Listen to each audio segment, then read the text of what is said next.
우리 함께 인사하겠습니다. 잘 나오셨습니다. 성도님이 계셔서 행복합니다.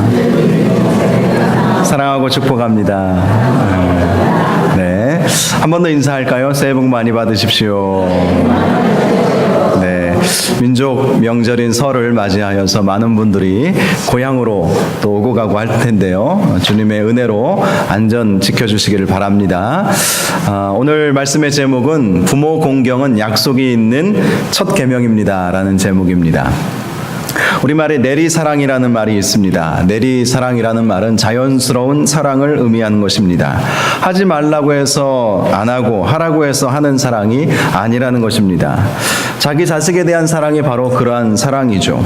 손주를 보면 눈에 넣어도 아프지 않을 것 같은 사랑이 바로 내리사랑입니다. 그래서 성경은요, 자녀를 사랑하라라는 말씀이 없어요.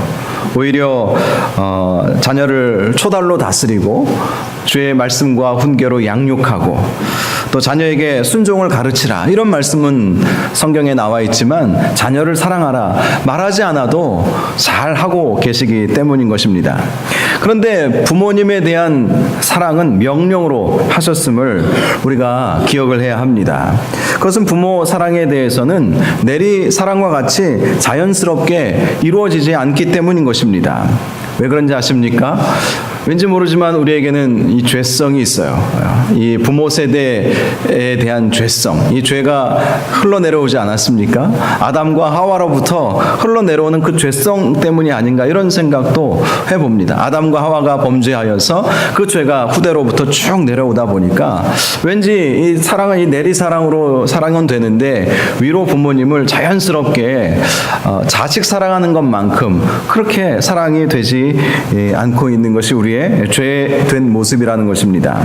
오늘 말씀 1절을 보면 자녀들아 주 안에서 너희 부모에게 순종하라, 이것이 옳으니라 라고 말씀하고 있죠. 옳다라는 것은 하나님의 뜻이라는 것입니다. 하나님의 명령이라는 것입니다. 그렇다면 왜 이렇게 성경은 부모 순종을 명령으로 우리에게 말씀하고 계실까요? 그것은 우리의 본성이 효를 자연스럽게 행할 수가 없기 때문입니다. 물론 어떤 분들은 정성을 다해서 부모님께 효도를 하시는 분들도 계실 거예요. 그러나 다시 한번 이런 질문을 드리고 싶습니다. 정말 최선이십니까? 정말 최선을 다해서 여러분 효도하셨습니까? 그래요. 최근에 들은 이야기인데 중국에서는 이 부모 공경법이라고 하는 법이 제정이 되었다고 합니다. 중국이 지금 경제 개발을 하면서 사람들이 바쁘게 살고 있지 않습니까? 그래서 그러다 보니까 부모를 찾아뵙는 이 일이, 이 중국은 우리보다도 더 유교적인 문화 아니겠어요?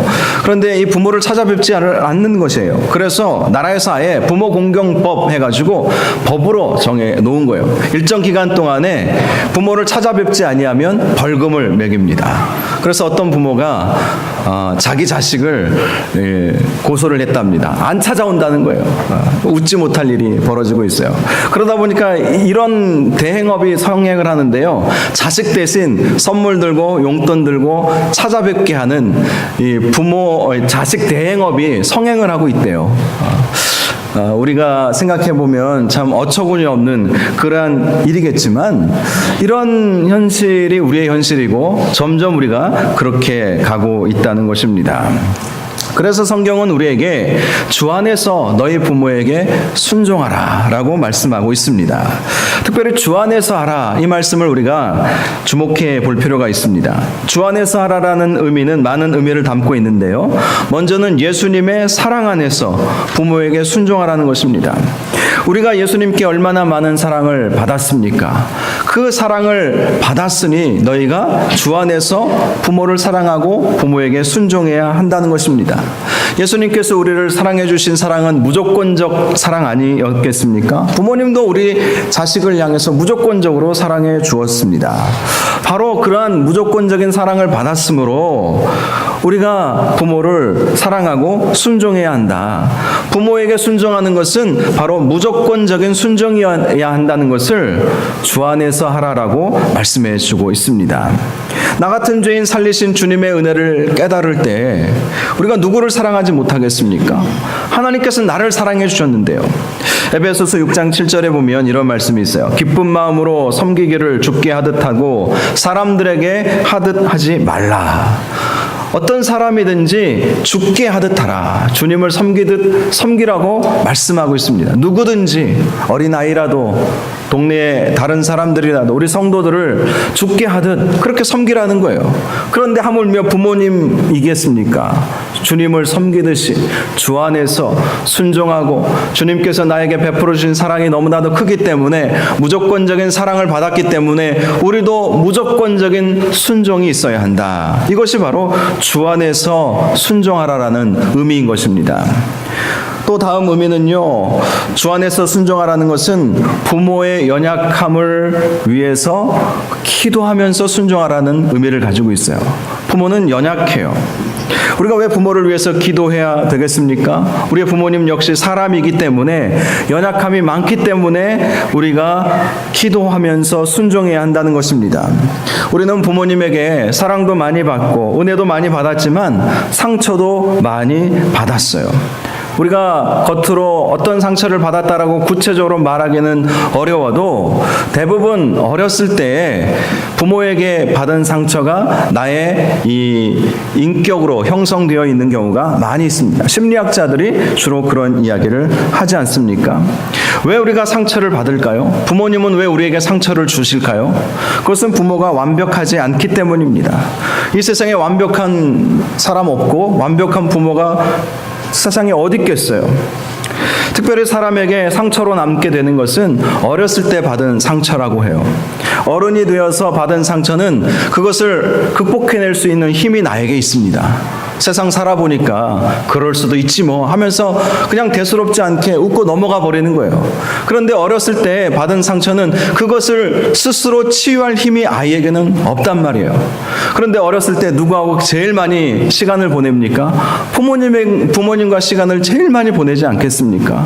그래서 부모님이 무심코 한 말에 상처가 되고 부모님이 잘 몰라서 한 말에 대해서 또 부모님이 지금이야 부모님들이 많이 배우고 자식에게 어떤 말을 해야 될지 잘 알고 있지만 옛날 부모님들이 어디 그랬습니까?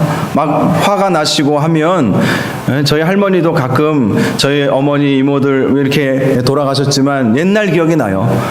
야 이년아 나가 죽어라 뭐 이러면서 막 막말을 하시는 그런 경우들이 있었거든요. 여러분 제가 아는 어떤 분은요 어렸을 때 소아마비에 걸리셨어요. 그래서 평생 장애를 가지고 살아가게 되었는데요. 그런데 이분이 다리를 쩔뚝거리면서도 축구를 너무 좋아하는 거예요. 그래서 날마다 학교 끝나면 축구공 가지고 운동장에서 실컷 놀다가 밤늦게 돌아오곤 했습니다. 그런데 어느 날은 저녁 시간이 되었는데도 늦게 이 아들이 오지를 않았던 거예요. 어머니가 막 화가 잔뜩 올라와 있었던 것이죠. 그런데 거의 뭐 잠잘 시간쯤 돼가지고 땀 뻘뻘 흘리면서 아들이 온 거예요. 그랬더니 이 어머니가 화가 너무 나서 병신 주제에 무슨 축구야 이 말을 한 거예요. 지금은 정말 이런 말 안 하죠. 뭐 이런 말 하는 부모가 있는지는 잘 모르겠지만 옛날 부모님들은 정말 막 또 이 부모님들은 그 부모님의 부모님 세대에게서 또 그런 욕을 또 많이 듣고 하다 보니까 그게 욕인지도 모르고 막 그냥 자식들에게 그렇게 퍼부었는지도 모르겠어요. 그런데 이분은 그 말씀이 너무 상처가 된 거예요. 그래서 이분이 한 50대가 넘은 그때 제가 이 얘기를 들었는데 이분이 저에게 눈물을 펑펑 쏟으면서 그 말이 지금까지도 40년 전에 들었던 그 말이 지금까지도 한으로 남아있다는 거예요. 그래서 축구공도 지금 자기는 쳐다보지를 않는데요. 그렇게 축구를 좋아하고 어렸을 때 그렇게 운동장에서 뛰어놀던 비록 다리는 쩔뚝거렸지만 그렇게 좋아했던 그 축구인데 그 이후로는 축구공 쳐다보기도 싫고 축구의 축자도 꺼내기 싫은 이 축구공만 보면 막 그때 그 어머니가 하셨던 그 말씀이 막 떠오르는 거야. 병신 같은 주제에 무슨 축구야? 이 말이 막 떠오르는 거예요. 여러분, 이 어머니가 뭐 일부러 그렇게 말씀을 하셨겠습니까? 말할 줄 몰라서 그런 것이죠. 우리 어린 시절을 떠올려 보면 이런 상처를 받은 분들이 종종 있어요. 다 몰라서 그런 것이죠. 나가 죽어라 이 빌어먹을 놈아 막 이러면서 자식들에게 막 퍼붓던 그 말씀들은 잘 몰라서, 어머니들이 잘 몰라서 부모님이 그 말 한마디에 자식이 어떻게 영향을 끼치는지 그걸 잘 몰라서 그렇게 한 것 아니겠어요? 그래서 많은 사람들이 어릴 적 부모에게 받은 상처가 어른이 되어서도 가슴 깊이 남아있게 된다는 것입니다. 그러니 부모를 마음으로 사랑하고 존경하기가 쉽겠습니까? 사랑해야 한다고, 공경해야 한다고 가르침을 받았기 때문에, 그래서 우리가 형식적으로는 존경할지 몰라도 마음으로부터 부모 공경이 나오지 않는 이유가 바로 여기에 있는 것입니다. 그래서 성경이 말씀하시는 거예요. 명령으로 말씀하시는 거예요. 아무리 그래도 주 안에서 순종하라는 거예요. 주의 사랑을 받은 우리가 그 사랑을 받은 만큼 우리가 순종해야 되고, 주의 사랑 안에서 받아들이고 용납하고, 연약한 인간이기에, 한 인간이기에 그러한 모습을 우리에게 보여주실 수도 있었구나라고 생각하면서 순종하라고 말씀을 하고 계시는 것입니다. 실제로 우리는요, 부모님 밑에서 자라면서 부모님들의 연약한 모습을 누구보다도 자세히 보게 됩니다. 보려고 해서 보는 것이 아니라 함께 어렸을 때부터 지금까지 살고 있기 때문에 보게 되는 거예요. 어느 과일 가게를 하는 부모님이 계셨어요. 장사하시는 분들이 늘 그런 말을 하죠. 이거 미치고 파는 거예요. 그런데 아이는 알거든요. 그거 미치고 파는 게 아니라는 것을. 부모님이 돈을 벌기 위해서 거짓말하는 것을 어린 시절부터 다 보는 거예요. 다 보는 거예요. 여러분, 이걸 어떻게 생각하십니까? 그래서 아이들이 생각할 때 우리 부모님은 돈 벌기 위해서는 거짓말도 잘 하시는구나, 이렇게 생각하지 않겠어요? 신앙생활 하시는 분들도 그래요. 교회에서의 모습과 집에서의 모습이 다를 때가 있지 않습니까? 은혜 충만할 때에는 교회에서의 모습이나 집에서의 모습이나 같으실 거예요. 그런데 우리가 날마다 은혜 충만한 삶을 살 수 있습니까? 때로는 우리가 믿음이 떨어질 때가 있고 시험에 들 때가 있잖아요. 그러면 교회에서는 그래도 뭐 직분자니까 거룩한 척하지만 집에서는 거룩이 어디가 온데간데 사라져버리고 악마처럼 변하는 경우들도 있지 않겠습니까? 그걸 아이들이 다 자라면서 보게 되죠. 제가 아는 어떤 목사님은요, 한국교회 아주 유명하시고 신실하시고 덕망 있는 분으로 알려져 있는데요, 그 목사님의 아들은 그렇지 않다고 이야기를 해요. 겉으로 드러나 있는 모습과 가정에서 보여주는 모습이 다르다는 거예요. 폭력적이고, 아들에 대해서 아주 엄격하고, 사모님에 대해서도 폭력적이고, 이걸 다 보면서 자라니 연약함이 많이 있는 인간의 모습이기 때문에 그런 것이지만, 그것을 또 자녀들은 다 보면서 부모에게 선한 영향력보다도 좋지 않은 영향력을 받을 때가 많이 있습니다. 그래서 성경은 말씀하시는 거예요. 주 안에서 순종하라. 여러분, 이 의미를 이해하시겠습니까? 완벽한 부모가 세상에 어디 있겠어요? 부모가 연약한 모습을 보인다고 해도, 부모가 겉과 속이 다른 모습을 우리에게 보여준다 해도 주 안에서 용서하고 용납하고 사랑하고 품고 이해하고 부모의 연약함을 붙잡고 기도하라는 거예요. 기도하면서 순종을 놓치지 말아라 라고 말씀하고 있습니다. 제가 드리고 싶은 말씀은요, 이 세상에 완벽한 부모는 없다는 거예요. 여러분 누구를 공경하십니까? 세상적인 기준으로 보면 공경할 만한 사람을 공경하죠. 흠없는 사람, 완전한 사람, 적어도 어떤 성과를 낸 사람들, 사회에 기여하고 공헌한 그런 사람들을 우리가 존경하고 공경하고 따르지 않습니까? 그런 관점에서 보면 우리의 부모님은 공경의 대상이 될 수가 없어요. 우리는 자라오면서 너무나 많은 단점과 좋지 않은 모습들을 많이 보았기 때문에 그 기준으로 놓고 부모 공경을 논하면 세상에 공경받을 부모가 어디 있겠습니까? 그리고 공경받을 만한 그런 사람들이라고 해서 여러분 가정에서 자식들에게 다 공경받는 줄 아세요? 우리가 공경하고 우리가 존경하는 뭐 이순신 장군, 세종대왕, 뭐 성경의 위인들 이런 사람들이라고 다 흠이 없었겠습니까? 다 흠이 있었어요. 그럼에도 불구하고 그들이 존경받게 되는 것이죠. 여러분, 특별히 우리가 부모에게 상처받은 것은요, 본인도 잘 못하면서 우리에게 가르칠 때 또 상처받지 않습니까? 성실하라, 거짓말하지 말아라, 정직하라, 열심히 공부해라, 신앙생활 잘해라, 이렇게 가르치지 않습니까? 본인도 못하면서 자녀들에게는 그렇게 살라고 가르치시는 것입니다. 그러니 그걸 다 알고 있는 자녀들 입장에서는 부모에게 순종하기가 쉬운 일이 아니라는 것입니다. 그래서 말씀하시는 거예요. 주 안에서 부모에게 순종하라, 이것이 옳으니라. 부모의 됨됨이를 또 부모의 어떤 완벽함을 따지지 말라는 거예요. 부모 순종은 그것 자체로 우리가 해야 할 명령이라고 말씀하고 있습니다. 오죽했으면 자녀 사랑에 대해서는 축복의 약속이 없지 않습니까? 네 자녀를 사랑하라, 그러면 내가 이러이러한 복을 주겠다. 그런데 부모 사랑에 대해서, 부모 순종에 대해서만큼은 하나님께서 축복까지 약속해 주지 않았습니까? 얼마나 안 하면, 잘 안 되니까, 사람들이 잘 안 하니까 축복을 약속해 주신 것입니다. 그래서 2절에 보니까 내 아버지와 어머니를 공경하라, 이것은 약속 있는 첫 계명이니. 부모를 공경하는 것, 이것이 이 약속은 축복의 약속입니다. 축복의 약속에 있는 첫 번째 으뜸인 계명이라고 말씀하고 있어요. 하나님은 자녀 사랑에 대해서 복을 약속하지 않으셨지만 부모 공경에 대해서는 우리에게 반드시 복을 주시겠다고 약속해 주신 것입니다. 어떤 복입니까? 3절에 보면 이로써 내가 잘되고 땅에서 장수하리라. 이 복에 대한 약속을 해 주신 거예요. 이 복은 3가지 복으로 나누어 볼 수가 있어요. 하는 모든 일들이 다 잘되는, 범사가 잘되는 축복을 약속해 주신 것입니다. 그리고 땅에서 장수하리라, 이 말씀 가운데 보면 우리에게 땅을 약속해 주신 거예요. 고대 시대에 땅은요 어마어마한 재산이에요. 땅이 있어야 농사를 짓고 땅이 있어야 먹고 살 수가 있었어요.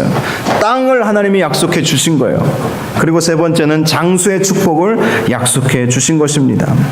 이 세상에서 받을 수 있는 최고의 복이라고 할 수 있는 바로 그 복을 우리 하나님께서 부모를 순종하고 공경하는 사람들에게 약속해 주신 것입니다.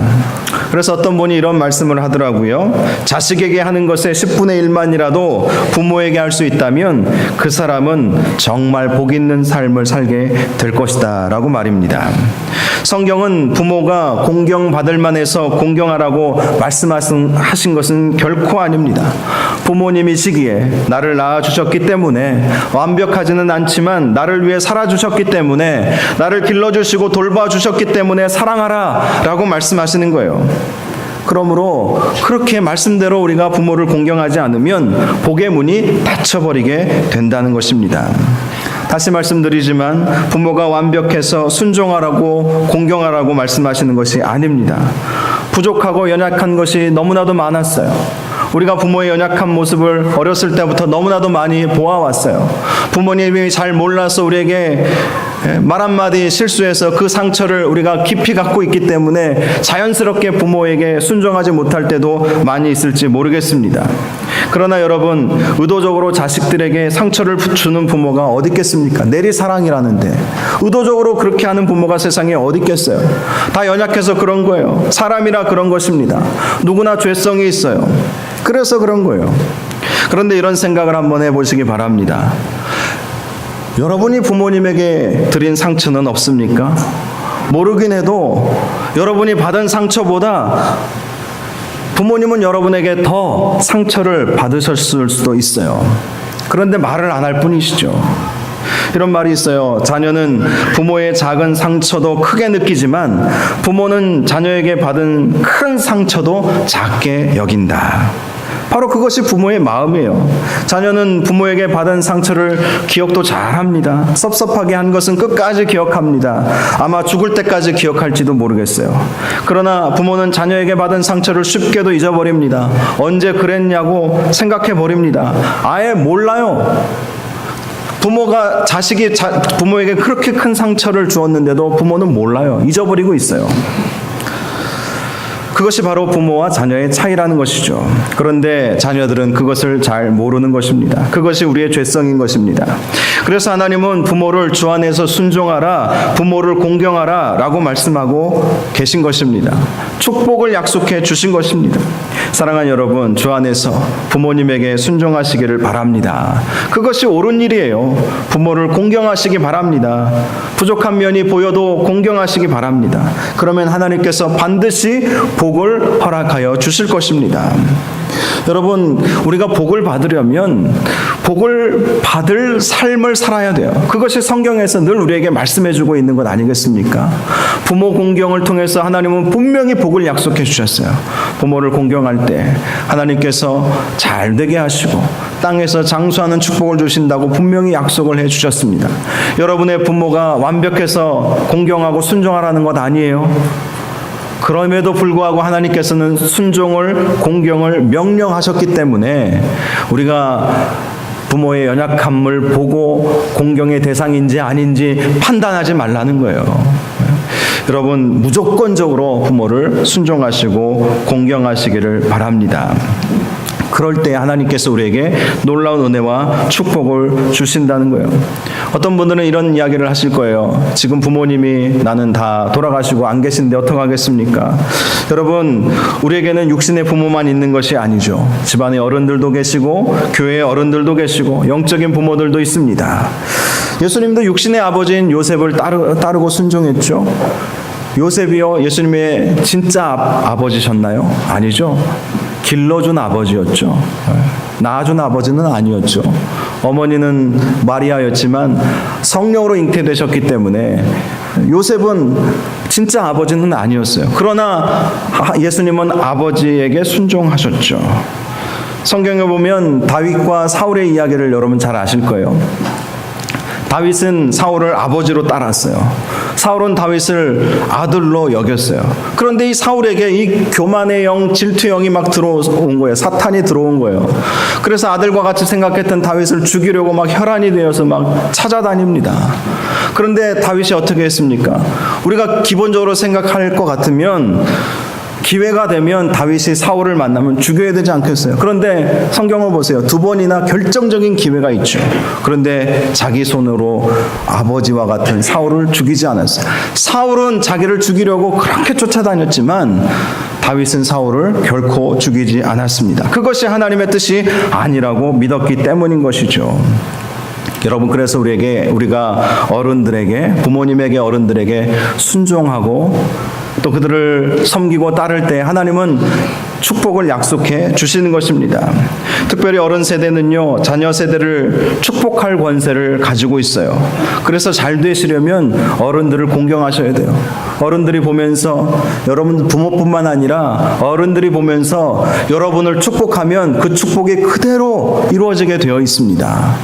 버릇없는 놈이라는 소리 들으면 여러분 안 되지 않겠습니까? 그래서 부모에게 공경하고 또 어른들에게 공경해야 한다는 것입니다. 특별히 축복의 권세를 부모 세대가 가지고 있기 때문에 여러분, 이번에 명절에 부모님을 만나면 머리 들이밀고 축복기도 해달라고, 안수기도 해달라고, 부모님이 살아계시면 꼭 그렇게 부탁하세요. 그러면 그대로 됩니다. 그리고요, 놀라운 변화가 일어나요. 내가 이렇게 축복을 해줘야 되는 그 위치에 있다는 것을 부모님이 깨닫게 되면요, 부모님도 달라져요. 왜요? 내가 축복한 대로, 내가 말한 대로, 내가 이 축복의 권세를 가지고 있는데 어찌 함부로 말할 수 있으며 어찌 함부로 부모님들이 살 수 있겠습니까? 그러니 서로 나는 부모님에게 순종하고 부모님은 본을 보이고 이러면서 주 안에서 화목된 부모 자녀의 관계가 이루어지는 것 아니겠습니까? 그러면 하나님의 복이 넘치는 가정이 되어가는 것입니다. 사랑하는 여러분, 말씀을 정리할게요. 성경은 부모가 존경받을 만하기 때문에 순종하고 공경하라고 결코 말씀하지 않으셨어요. 부모의 연약함을 성경이 왜 모르겠습니까? 모든 부모는 죄인입니다. 죄인의 습성을 가지고 있어요. 그래서 자녀를 키우면서 실수도 하고 이중적인 모습도 보이는 것입니다. 특별히 자녀는 어렸을 때부터 그러한 부모의 모습을 보면서 실망도 하고 더 깊은 상처가 내면 가운데 자리를 잡고 있는 거예요. 그러다 보니까 내리사랑은 되는데 부모 사랑이 자연스럽게 이루어지지 않았던 거예요. 그러나 성경은 그것을 다 알고 계시기에 우리에게 명령으로 말씀하시는 것입니다. 부모를 순종하라. 주 안에서 부모를 순종하라. 이것이 옳으니라. 부모를 공경하라. 그러면 네가 잘되고 땅에서 장수하리라. 이렇게 축복의 약속을 해 주신 것입니다. 여러분, 특별히 우리가 부모가 되어보면 또 부모의 마음을 잘 알게 되지 않습니까? 어른이 되어보면 또 느낌이 다르지 않습니까? 어른이 되어서 자녀를 낳고 키워보면 우리 부모의 마음이 이랬구나. 여러분, 여기 대부분 부모님도 계시고 또 자녀들도 계시는 분들이 대부분이신데요. 한번 생각해 보세요. 여러분은 여러분의 자녀에게 실수하지 않았습니까? 저도 우리 아이들에게 실수한 적이 많아요. 여러분은 여러분 자녀들에게 다 잘했어요. 그런 관점으로 생각해 보면 자녀들이 여러분에게 어떻게 순종할 수 있겠습니까? 부모도 연약하고 우리도 연약하고 자녀들이라고 다 완벽합니까? 자녀들도 다 부족해요. 연약해요. 그래서 우리는 주 안에서 사랑하고 순종하고 서로 하나됨을 지켜야 한다는 것입니다. 특별히 우리 부모님의 마음은 우리가 잘 알지 않습니까? 부모의 마음이 무엇입니까? 부모의 한결같은 동일한 마음은 자녀에게 더 해주지 못한 것이 미안하다는 마음 아니겠어요? 항상 그런 마음을 가지고 계시더라고요. 우리는 부모님에게 섭섭한 것들이 많이 있을지 모르겠지만 부모는 정말 그래요. 더 해주지 못한 것, 더 사랑해주지 못한 것, 더 아껴주지 못한 것. 비록 부모가 내가 실수도 많이 하고 말도 잘못하고 더 좋은 모습을 보이지 못했다 할지라도 자녀에 대한 사랑만큼은 아주 극진한 사랑이었음을 우리가 기억해야 한다는 것입니다. 동영상을 하나 준비했는데 한번 보시고 함께 찬양하고 기도하는 시간을 갖기를 원하는데요. 부모의 마음을 보여주고 있는 그런 아주 의미 있는 동영상인데요. 한번 함께 보고 함께 찬양하고 기도하는 시간을 갖도록 하겠습니다.